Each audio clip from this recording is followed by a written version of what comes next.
주십니다. 그때 예수께서 대답하여 이르시되 천지의 주제이신 아버지여, 이것을 지혜롭고 슬기 있는 자들에게는 숨기시고 어린 아이들에게 나타내심을 감사하나이다. 옳소이다. 이렇게 된 것이 아버지의 뜻이니이다. 내 아버지께서 모든 것을 내게 주셨으니 아버지 외에는 아들을 아는 자가 없고 아들과 또 아들의 소원대로 계시를 받는 자 외에는 아버지를 아는 자가 없느니라. 수고하고 무거운 짐진 자들아, 다 내게로 오라. 내가 너희를 쉬게 하리라. 나는 마음이 온유하고 겸손하니 나의 멍에를 메고 내게 배우라. 그리하면 너희 마음이 쉼을 얻으리니 이는 내 멍에는 쉽고 내 짐은 가벼움이라 하시니라. 아멘. 할렐루야. 우리 한번 인사하겠습니다. 주의 이름으로 사랑하고 축복합니다.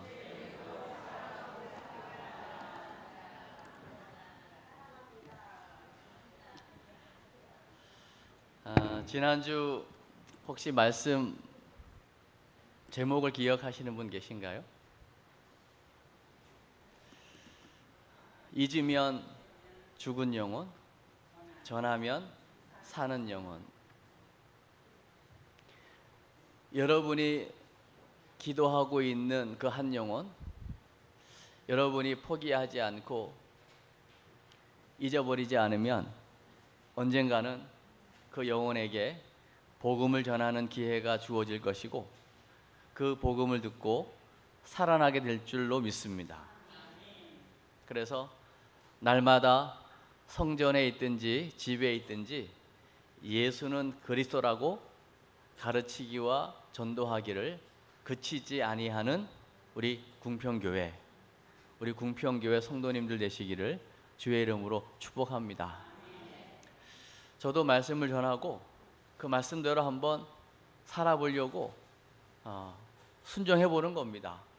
그래서 매일같이 또 신방을 가면 또 누군가를 만나면 예수는 그리스도라고 또 말해보는 것이고, 오늘도 복된 주일을 맞이했으니 오늘도 어김없이 예수는 그리스도, 하나님의 형상대로 지음받은 사랑, 하나님께서 우리 인생을 위하여 모든 것을 다 주셨고 그 하나님과 함께하는 최고의 복을 누리는 인생이었는데 하나님 말씀에 불순종하여 죄로 인해 하나님과의 관계가 깨어진 인간, 그때부터 죄의 결과로 하나님을 떠남으로 고난이 오고 불행의 시작이 되고 온갖 질병이 찾아오고, 그리고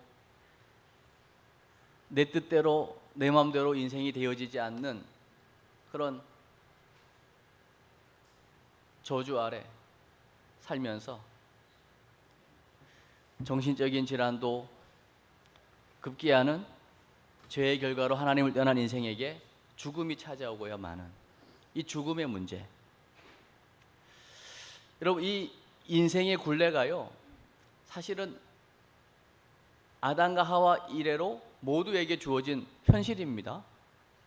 여기에서 벗어나고자 온갖 노력을 하지만 여기서 빠져나올 수 있는 대안도 없고 대책도 없는 인생.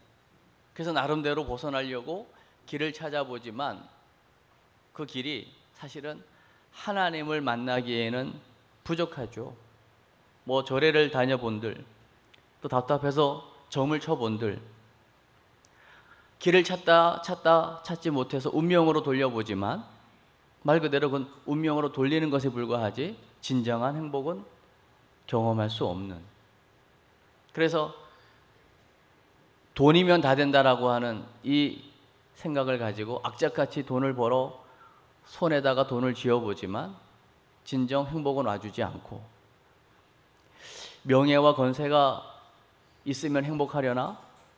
돈은 있으니까 나름대로 명예와 권세를 쥐어봐도 여전히 행복이 와주지 않는 이런 현실을 우리는 지금 보고 있고 경험하고 있는 거거든요. 그 진리, 그 답을 성경은 명확하게 이야기해주고 있죠. 이미 창세기에서 하나님께서 온 우주 만물을 창조할 때의 그 원리대로입니다. 물고기를 만들기 전에 먼저 물이 있어야 되죠. 그래서 물고기는 물에 살도록, 각종 식물이 자라려면 토양이 필요하죠. 흙을 만드시고 온갖 식물을. 그래서 나무나 식물은 뿌리를 땅에 내려야만 살 수 있도록. 이게 원리거든요. 이 원리를 벗어나면 죽음입니다. 너무나 단순하고 명료한 복음인 거예요.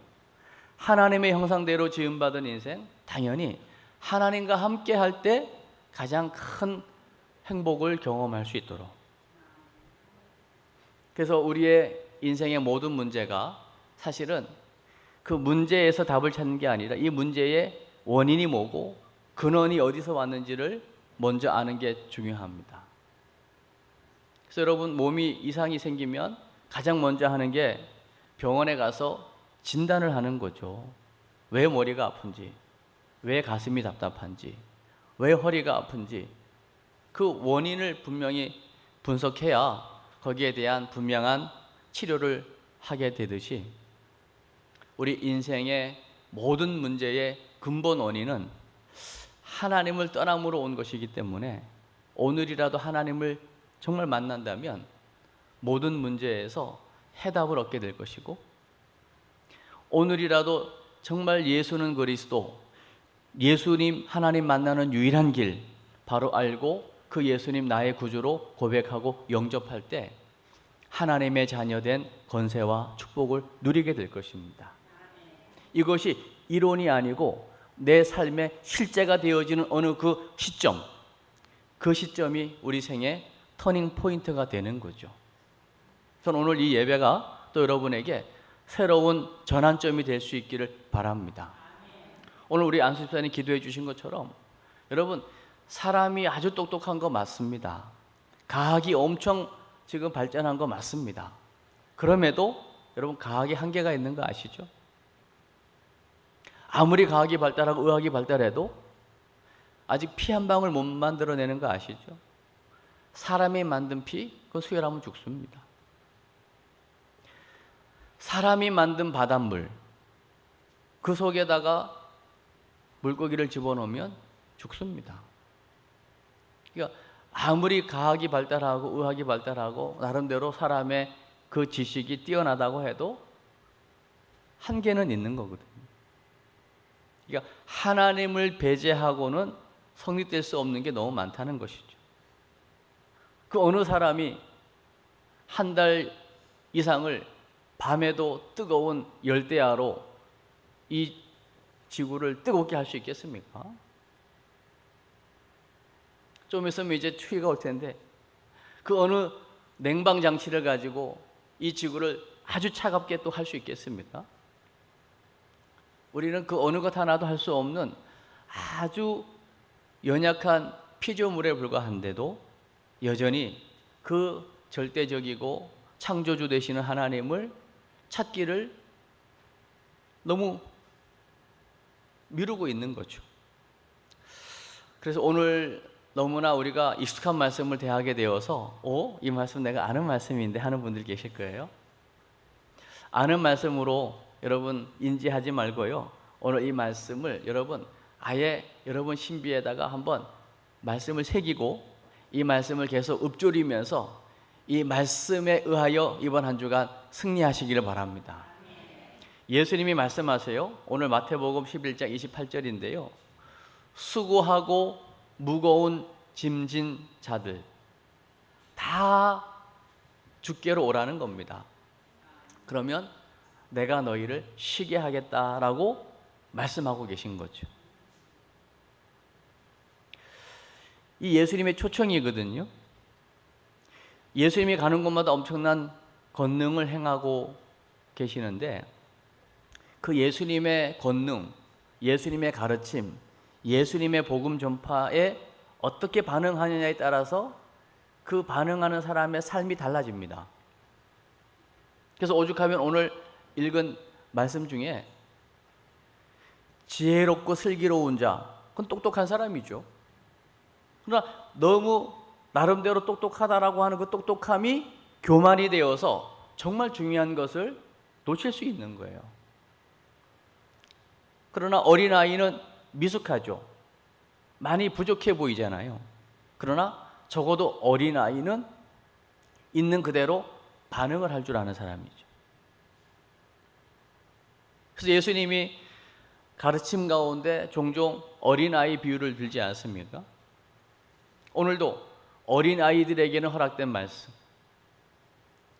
여러분, 그 신생아들 어린아이들 보고요, 까꿍 하면요 그 아이들이 이렇게 보고요, 노인이다, 노인이니까 반응하지 말아야지, 이렇게 하지 않아요. 그냥 한번 해보세요.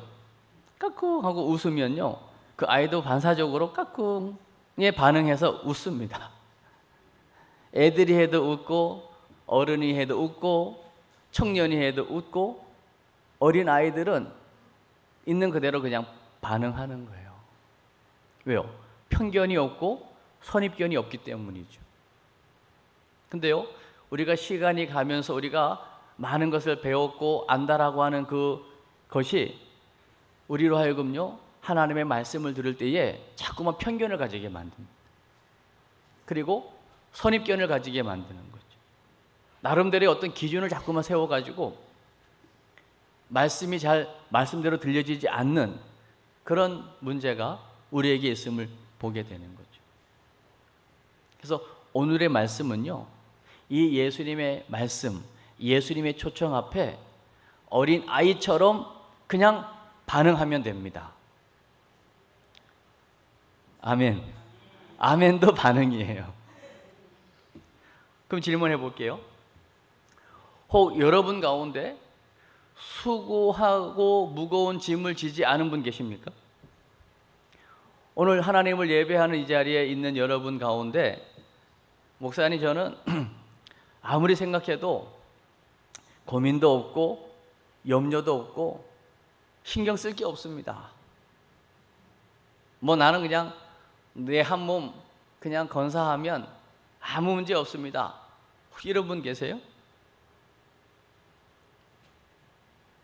내 혼자가 아니기 때문에 그럴 수가 없을 거예요. 나는 괜찮다 하지만 사실 나도 문제가 있죠. 여기 지금 오신 분들 가운데 건강에 있어서 나는 건강합니다. 나는 뭐 120수는 뭐 넉넉합니다. 이렇게 자부할 수 있는 분 안 계시잖아요. 있다 할지라도 나는 이렇게 건강한 거 보면 안 죽을 것 같습니다. 이런 분 안 계시잖아요. 아니면 우리 가족 아니면 부모님 또 여러분 이웃들의 주변을 보면 뭐 많은 여러 가지 문제들이 있고 또 그 문제를 가지고 살아가죠. 그러나 엄밀히 따지면요, 오늘 주님의 관점으로 보면 이 짐을 지지 않은 사람은 아무도 없다는 거예요. 그래서 오늘 주님이 말씀하시는 수고하고 무거운 짐진 자들아 라고 하는 이 안에 가로 열고 누구는 제외일 수 있는 사람이 아무도 없어요. 모든 인류라고 보시면 돼요. 그래서 수고하고 무거운 짐진 자들아 다 내게로 오라는 거 아닙니까? 다 오라는 겁니다. 그래서 오늘 이 예수님의 그 초청, 그 부르심에 바로 다름 아닌 내가 있음을 기억하시길 바랍니다. 오늘도 주님은 나를 부르고 계신 거예요. 오늘 이 예배를 통하여 다른 사람이 아닌 바로 여러분을 부르고 계시다고요. 반응하시기 바랍니다. 제가 서두에 하나님 형상대로 지음받은 인생이 하나님을 떠남으로 모든 문제가 왔다고 했잖아요. 그 모든 문제라고 하는 그 모든 문제의 시발점이 불순종이고 그게 결국 죄거든요.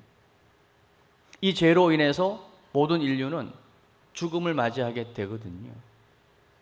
그러나 이 죽음의 문제까지도 우리 예수님께서 십자가에서 대신 우리를 위해서 어린 양 되어 죽으심으로 우리의 죽음의 문제를 해결하신 줄로 믿습니다. 그래서 오늘 새벽에 데살로니가 전서 4장을 보니까요, 데살로니가 교인들을 향하여 사도 바울이 아주 단호하게, 아주 확실하게, 명료하게 죽음의 문제를 이야기하면서 먼저 자는 자들에 관하여는, 죽은 자들을 향하여 자는 자로 표현하고 있는 거예요. 그 자는 자들에 관하여는 하면서 예수님의 죽으심을 이야기하고 있습니다. 예수님이 죽으셨기에 우리는 자는 거예요.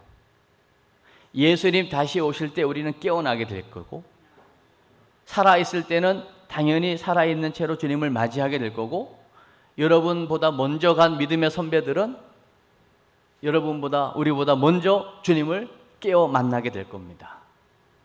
그러니 슬퍼하지 말고 이 말로 서로 위로하라고 말씀하고 있는 거예요.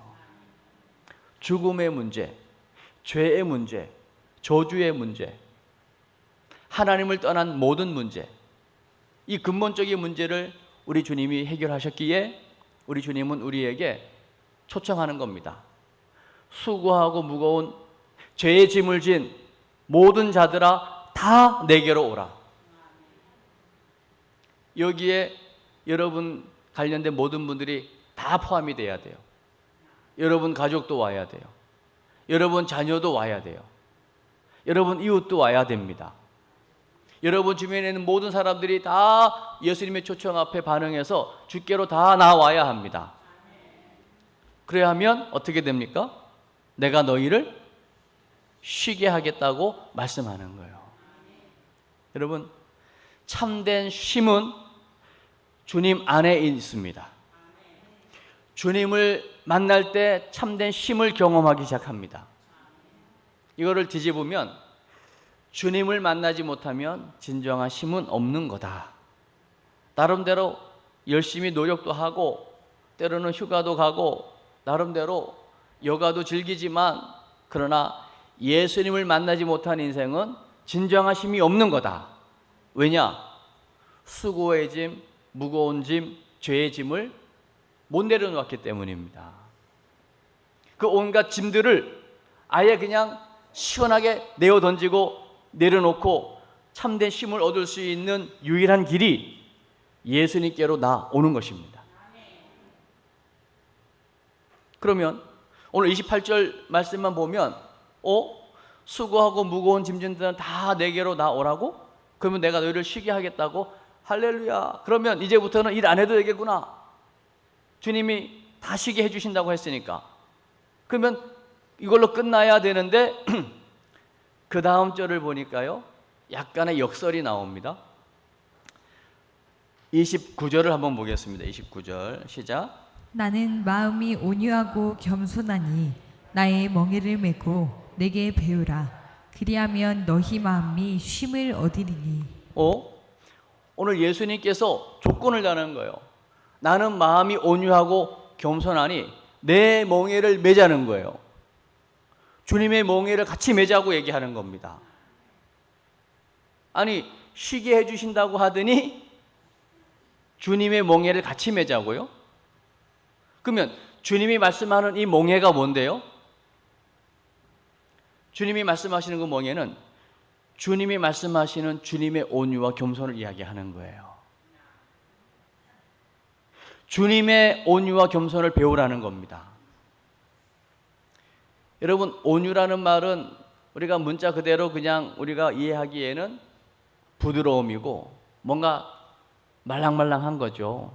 딱딱하지 않은 거죠. 부드러운 거예요. 그 누구든지 가까이 가기에 좋은 사람, 온유.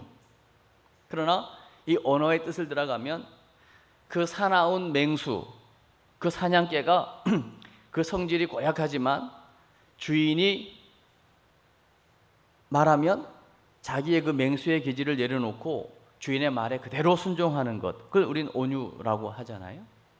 그러면 주님의 온유는 뭐겠습니까? 주님 안에 모든 사람들을 다 수용할 수 있는 온유한 부드러움도 있지만, 그러나 더 주님이 말씀하시는 온유는 주님, 아버지가 우리 예수님을 이 땅에 보내실 때에 그 보내심에 대한 그 하실 일들을 그대로 순종하는 온유를 이야기하는 거죠. 보내신 분을 위하여 살아내는 순종, 온유입니다.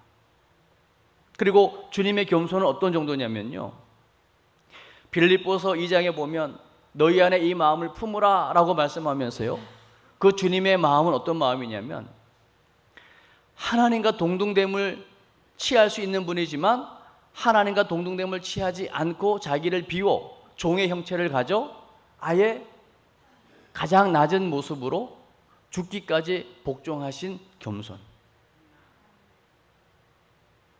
섬김을 받으려 함이 아니고 도리어 섬기려 하고 모든 사람을 위하여 자기의 목숨을 대성물로 내어놓는 온유와 겸손.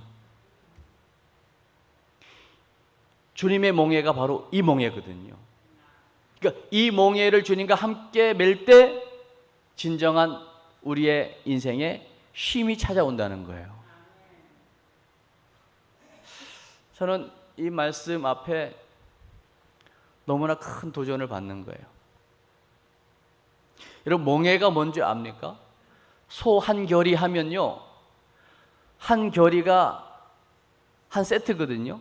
소 2마리를 같이 한 몽해에 지어가지고 같이 묶어서 같이 가게 만드는, 그게 몽해거든요. 나무로 이렇게 만들어서 같이 2마리를 동시에, 그 한 결이가 2마리를 얘기하는 거예요. 그러니까 한 결이 소는 서로 호흡을 맞춰야 돼요. 함께 협력해서 가야 돼요. 여러분, 어렸을 때, 지금도 하나 모르겠어요, 2인 삼각이라는 게임 해보셨습니까? 2사람이 같이 발을 동시에 묶습니다. 한 발처럼. 그리고 같이 그 목표를 향해서 달려가거나 뛰어가거든요. 그게 호흡이 안 맞으면 이게 어렵습니다. 그러나 호흡이 착착착착 맞으면요, 한 사람처럼 뜁니다. 이게 2인 삼각이지만. 그런 거거든요. 주님의 몽해를 매지만 진정한 힘을 얻게 된다. 이 원리는, 여러분, 우리가 자녀들을 위해 기도할 때에 무슨 기도를 많이 하냐면요, 하나님, 우리 자녀가 잘 만나는 복을 주십시오. 우리 자녀가 믿음이 없었지만 어디 예를 들어서 군회를 가거나 어디 직장을 갔는데 믿음 좋은 직장 동료를 만나가지고 그 믿음이 좋은 동료 때문에 믿음 없는 우리 자녀가 믿음이 생기는 거예요. 이런 역할인 거죠. 내가 누구와 함께 멍에를 매느냐에 따라서요, 영향을 받게 되어 있거든요. 근데 내가 지금 주님이 함께 메어주는 멍에니까 주님의 온유와 주님의 그 겸손이 함께, 나와 함께 멍에를 맨 분이 주님이시니 주님과 함께 가는 걸음, 주님의 그 마음, 그것을 그대로 내가 본받는다고 하면 더 이상 여러분 인생 가운데 힘든 일이 있을까요? 주님의 보내신 분을 위하여 순종하는 그 주님의 순종과 죽기까지 복종하려고 하는 그 겸손의 낮아지심과 모든 사람을 위하여 아예 자기 목숨을 내어놓는 그 겸손의 마음을 가진 주님과 함께 멍에를 메고 그 주님의 멍에를 내가 배워 그 주님의 마음으로 인생을 살아간다면 용서 못할 일이 있으며 어떤 환경을 만난들 그거를 못 이겨낼까요? 그러니까 주님이 말하는 쉼이라고 하는 건 아무것도 하지 않고 그냥 아유 신난다, 이 쉼이 아니라는 거예요. 일하면서 주어지는 기쁨이고 쉼인 줄로 믿습니다. 그러니까 어제 저희 교회 손님이 오셨어요. 그래서 어제 구역 청소 맡으신 분들이 아주 새벽기도 끝나자마자 열심히 최선을 다해서 청소하셨거든요. 저도 그냥 조금 같이 한다고 눈이 뜨니까 청소할 게 보이는 거예요. 마당을 쓸다 보니까 풀이 큰 게 나 있으니까 뜯다 보니까 자꾸 뜯게 되더라고요. 보이니까 뜯게 되는 거예요. 그러면서 일은 점점 많아지죠. 왜? 한번 쓸면 끝날 건데 풀을 뽑다가 쓸다가 보면 또 풀이 있으면 풀을 뽑다가 쓸다가. 그런데 감사하더라고요. 안 보이면 아무것도 못할 것 아닙니까? 안 보여서 안 하고 쉬는 게 좋을까요? 보여가지고 보이는 만큼 열심히 이렇게 쓸고 닦으면서 땀 흘리는 그 일하는 기쁨을 누리는 게 좋을까요?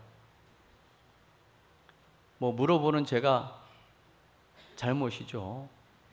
안 보여서 아무것도 안 하는 것보다는 보여가지고 할 수 있는 한 최선을 다해서 뭔가를 할 수 있는 것이 보람이고 기쁨이고 감사하고. 아멘. 그리고요, 이 멍에를 맨다라고 하는 역설을 다시 한번 설명해 볼게요. 어제 청소하다 보니까요, 위에 화분이 있는데 보기가 좀 흉해서 내려야 되겠는데 화분이 커요.